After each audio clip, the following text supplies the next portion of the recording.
पंतप्रधान नरेंद्र मोदीजी महाराष्ट्राचे एखाद्या व्यक्तीला बोलले, तुम्हाला अभिनंदन, आपको मराठी में करू की हिंदी में करू?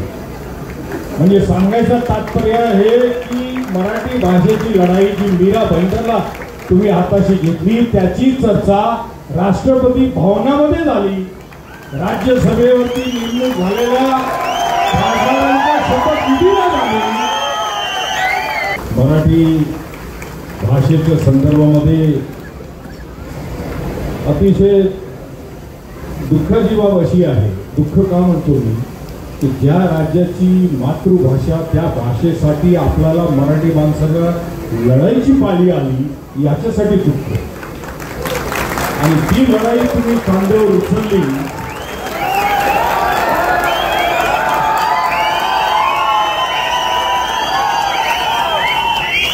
खरं म्हणजे कोणतीही भाषा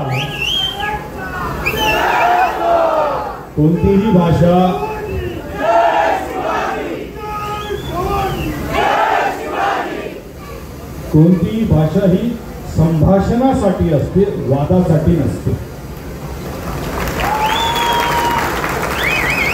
आणि ज्याला आपण पुरातन काळची भाषा ज्याला आपण म्हणतो आणि ज्याला मान्यता द्यायला केंद्र सरकारला ही वर्ष लागली, अशा भाषा आणि अशा भाषेचे मांडणारे बोलणारे तो वर्ग, तो मराठी समाज, त्याला कुठेतरी दाबण्याचा प्रयत्न जेव्हा होतो तर ते अतिशय लाजवणारी बाब आहे या महाराष्ट्र राज्यामध्ये. आणि त्यावेळी तुम्ही जी आवाज उसळली आणि त्याच्यामुळे पूर्ण देशभरामध्ये मला अशी माहिती आहे की 5 खासदार तिथे शपथविधी घेत होते. राष्ट्रपतीचे नेमणूक जी झाली त्या खासदार शपथ घेत असताना पंतप्रधान नरेंद्र मोदीजी महाराष्ट्राचे एखाद्या व्यक्तीला बोलले, तुम्हाला अभिनंदन, आपको मराठी में करू की हिंदी में करू? म्हणजे सांगायचं तात्पर्य हे की मराठी भाषेची लढाई जी मीरा भाईंदरला तुम्ही हाताशी घेतली त्याची चर्चा राष्ट्रपती भवनामध्ये झाली.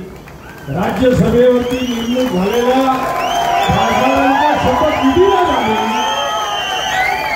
याच्यापेक्षा मोठी लढाई मी नाही समजत की कोणी असू शकते. राज्याला हिंदी भाषेचं जे काही GR त्यांनी काढलं होतं ते त्याला माघार घ्यायची पाळी आली. ही आपली यशाची पहिली पायरी आहे. आणि म्हणून आज तुमच्या वाढदिवसाला ही जी जनता दिसते ना, ते मराठीवरती प्रेम करणारे, राजेंवरती प्रेम करणारे, छत्रपती शिवाजी महाराजांवरती प्रेम करणारे, ही जनता प्रेमापोटी तुम्हाला शुभेच्छा द्यायला आलेली आहे. तुमचा केक कापण्यासाठी नाही. हा तर माझा लहानपणाचा मित्र आहे. मी मागील 5-6 महिन्यापासून खूप क्रिटिकल मला ट्रिपल जॉन्डिस झाला होता आणि ही माझी पहिली सार्वजनिक जीवनातली सभा आहे 7 महिन्यानंतर. पण याच्या प्रेमापोटी यांनी मला सांगितलं, काही झालं तर भाई तुम्हाला यायला लागेल. आणि म्हणून आमदार साहेब मी 5-7 महिने शहरात दिसत नाही. तुम्ही असं समजू नका की आम्ही हारून थकून घरी बसलो. आणि ते गमतीचा विषय, माझे सगळे महाराष्ट्रातले छत्रपती मित्र जे मराठे आहेत ते मला नेहमी म्हणतात, आम्ही छत्रपती मराठे मुझफ्फर हुसेन, तू आमचा आलमगीर, औरंगजेब नाही ना, आलमगीर नाही, मी छत्रपतीला मानणारा आहे. छत्रपती शिवाजी महाराज की